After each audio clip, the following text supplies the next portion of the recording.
your email. I got an email from So is it recording now? It's got the REC on the top. Okay. I just saw it before it came, it was about 1 o'clock. Interesting. No, it's fine. Good. Go ahead, Seth. Thank you. The first item on the agenda is approving the minutes held from October 10th. I'd make a motion, we approve those minutes. Motion is made. Do we have a second? Second. Made by Bob. All in favor? Consider renewing 2-year contract for electronics in LLC transfer station. This is a company we've been doing business with for the last couple of years. There is a few changes on this contract. I'm going to bring your attention to the second page, paragraph number 9. Dealing with recycles, everything's up and down so much that he really wanted to build some type of safety net in there for himself, whereas if something goes up more than 5% or goes up, he can go and add 5% on the cost on it, and on the same breath, if it goes down, he'll do the same thing for the town of Oakland. We sat and discussed it. He had all he could do to get through this last year because of the China markets on recycles, and he lost his shirt at the town of Oakland. He actually wanted to change the contract mid-course of summer, and I didn't think it was a good idea because I didn't want to have to rewrite this contract on that, so he got through it. So number 9 is one change. The other change that we're going to be looking at is on the third page. There's a list of items on there. The scanners and fax machines, he's going up $1 a piece on that. And down at the bottom, the documentation and service fee, basically that's a travel fee. And instead of charging $35 per load, he's going to up that to $50 per load. Everything else is remaining the same. And I think that this is fine. I talked with Dan about this. He doesn't think that it's really going to impact his cost of operations up there substantially because everything is being passed on to the consumer. Would you give us another sheet on the cost that we're charging when you get a chance? Is it the same as this exactly, or are we? No. We have a cost sheet that I know the council has got a copy. In the past, we got one. Yeah, I didn't know if can, there's any changes lately. Or? No, there's no changes on that. Everything's remaining the same on that. I think Dan is actually going to go up $1 on the scanners and fax machines. Yep. Documentation or the service fee, that's not going to really, I mean, it's going to be. Will you send one out anyway? I don't think I was You here will when get you. that. I will send it out to the group.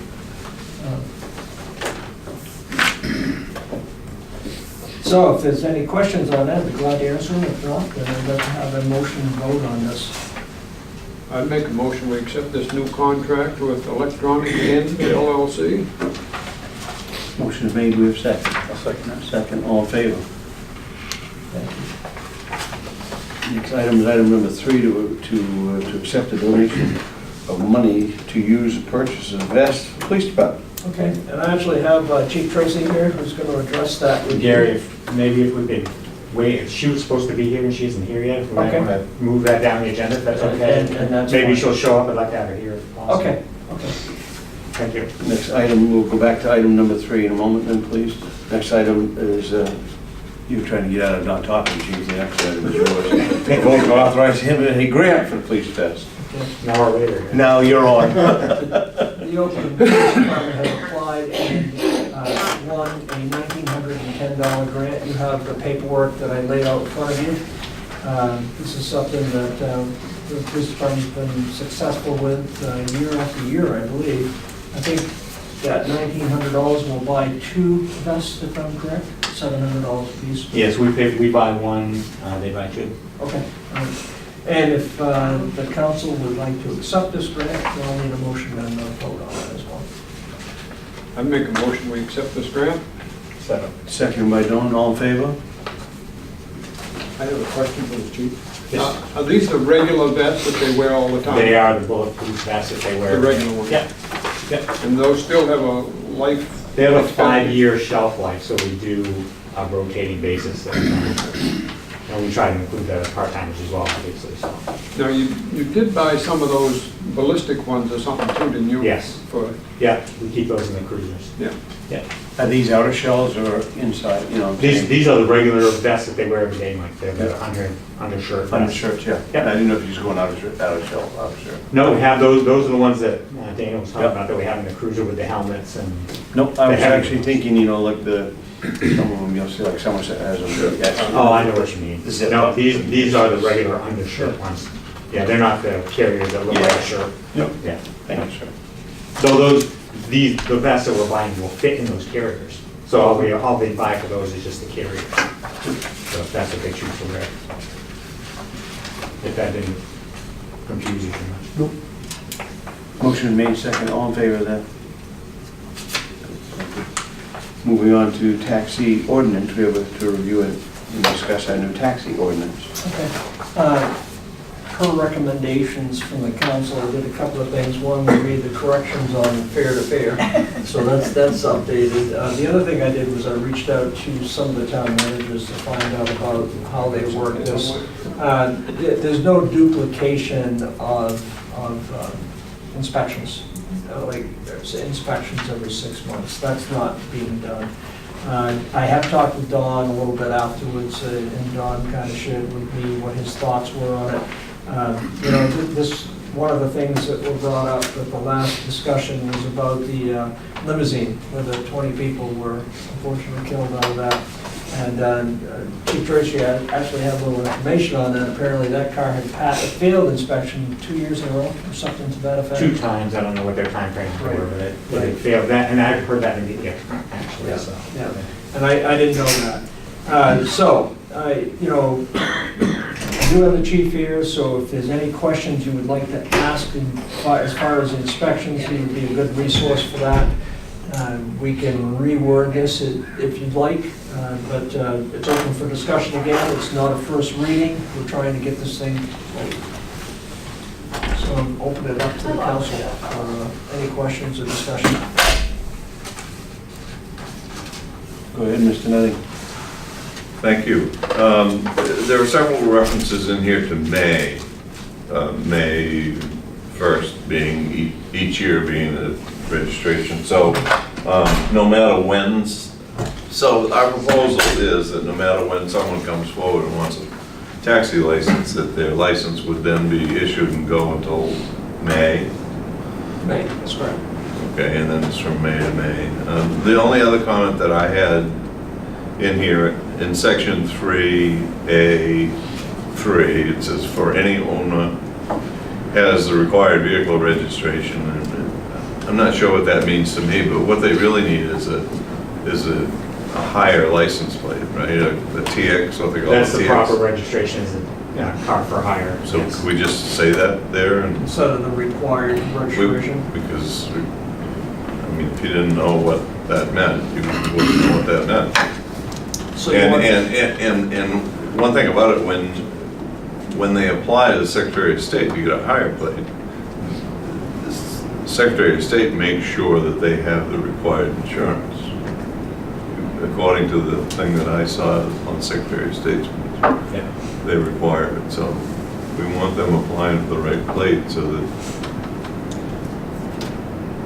for obvious reasons. Okay, so for any owner, they're gonna have to put forward by a registration plates.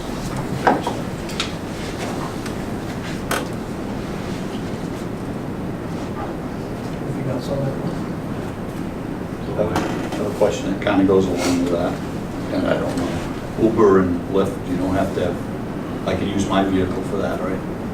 In my place. You know, that's a really good question, and I've never been asked that question, so I don't know, guess I've never it's used it, mine. so I just, what I see, I don't see anything. Yeah. I mean, this, unfortunately, a taxi cab comes in here and wants to run a taxi cab, Yeah. but if I want to run a Lyft. It's really the same thing. It's the same thing, but I don't, you know. Never even occurred to me, to be honest with you, and I don't know, but that would be something I guess we'd have to think about a little bit. I actually had one of our taxpayers in my office this afternoon, and we discussed Uber. I'm not sure how many of those vehicles are out right now in Central Maine. Do we have any knowledge of? No, I don't, that's why I was, I know of 2. In this area? For me personally, I know of 2. Yeah. I think they're out, because I know Kobe students use them a lot. I think it's getting more and more. So basically, if you decide you're gonna use your vehicle to transport people, you can sign up with Uber and, Lyft, is that how it whatever. works? Yeah. But it would make sense to me that they would have to follow these same guidelines because they are producing the same business. They're involved in the same operation.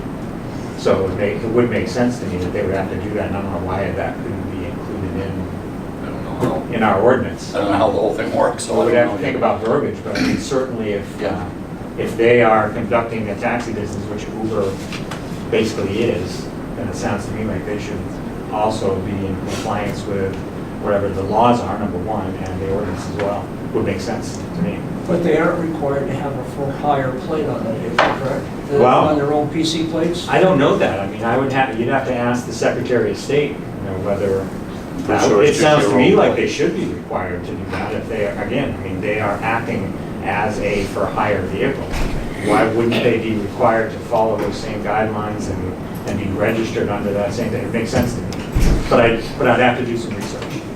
I agree. I think that's a good question for the Secretary of State, because why is it fair to make some individual who wants to start a taxi company in Oakland have to follow the rules and get the plate and pay the money, and then I decide to truck people around town in the Uber vehicle and I don't have to pay anything? Doesn't sound right. So we'll put this on the shelf again.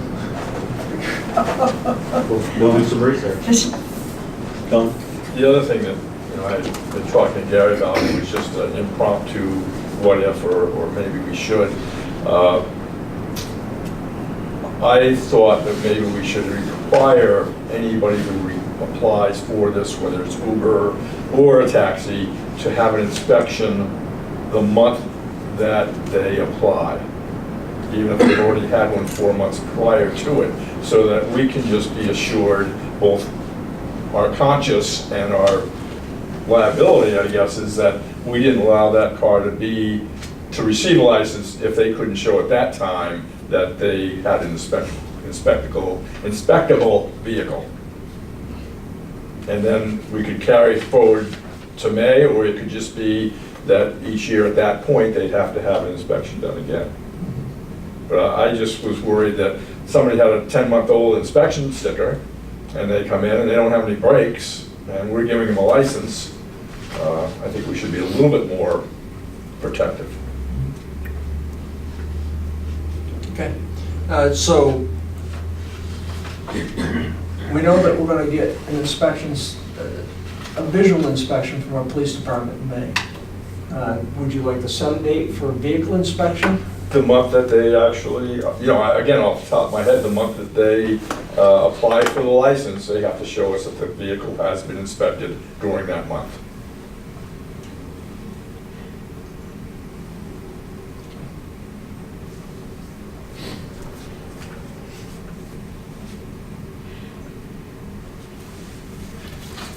This stuff worked out. Now, the problem with Uber and Lyft and those, you could have a person in Waterville who's a resident of Waterville, and somebody calls them to pick them up, and they happen to be on KMD, and yep, I'll be down in 15 minutes and get you a mile away. We don't have any control over that any more than we do over the Waterville taxi companies, correct? I think we're gonna find with Uber and Lyft is that they work for somebody else. They work for Uber or Lyft. And if you wish to get picked up, then you put in your phone under Lyft or Uber, and they transfer no money to Dana when he picks me up. It's all transferred by phone to a company wherever. So I think that's what we're gonna find, that we can't control them like we could a taxi cab, because a taxi, you're going to receive money right then and there. With an Uber or Lyft, you're going to be paid by Uber or Lyft. So I think we'll find it. It'll be interesting to find out. I think it's a good question. This article from 2017 in the Portland Press Herald says, under state law, municipal governments cannot place rules on transportation networks such as Uber or Lyft. But that's 2017, that may have changed. It just kind of makes you wonder what Why do we the hell would you bother? bother a taxi license? The one currently having on is for taxi cabs. That's a good one. It's, I guess my thing would be kind of looking at it is, and they probably have rules to it, like Uber and Lyft, but of what you have for insurance, because we're requiring, a bunch of insurance for the taxi operator. But can I sign up for Lyft and have like bare bones minimum liability on my car? I don't know. I don't know that.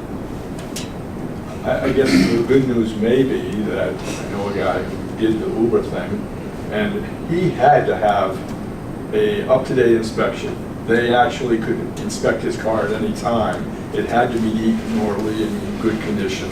And I'm sure he had to have insurance to be able to be an Uber or Lyft person. So there may be more strict requirements to be an Uber or Lyft person than the taxis. But I don't know. The insurance piece, though, the part in our proposed ordinance, on insurance minimums, 50,000 for bodily injury, et cetera, that is no more stringent, requires no more than a regular vehicle. That's the same as any vehicle, so. But it's short, it's got, yeah. But the insurance company may choose to charge them more money for that coverage because they're using it as a delivery. Okay. So this is tabled till next meeting? Yep. Item number 6, discuss Christmas Eve on Monday, 12/24. Okay, so Monday is Christmas Eve, and we typically take a half a day off on Christmas Eve. And what brought this to my attention was I noticed that on listserv, a lot of these towns are discussing that right now. And the towns that are discussing that, their councils or select boards are actually giving the Christmas Eve off instead of coming in on Monday for a half a day and going home for Christmas after half a day. They're just shutting down for a 4-day weekend. This is a council decision. I just wanted to bring it to your attention what was happening. This makes it kind of an odd situation with Christmas Eve being on Monday, where we typically shut down a half a day. It probably would be a nice, something that's. I make a motion, we shut down on Christmas Eve day. Second that. With all. Question. What about New Year's Eve? I don't think New Year's Eve is an issue. We don't shut down a half a day on New Year's Eve. Right, but they'll be coming in for a full day on New Year's Eve, correct? Yeah. And then It would be the same.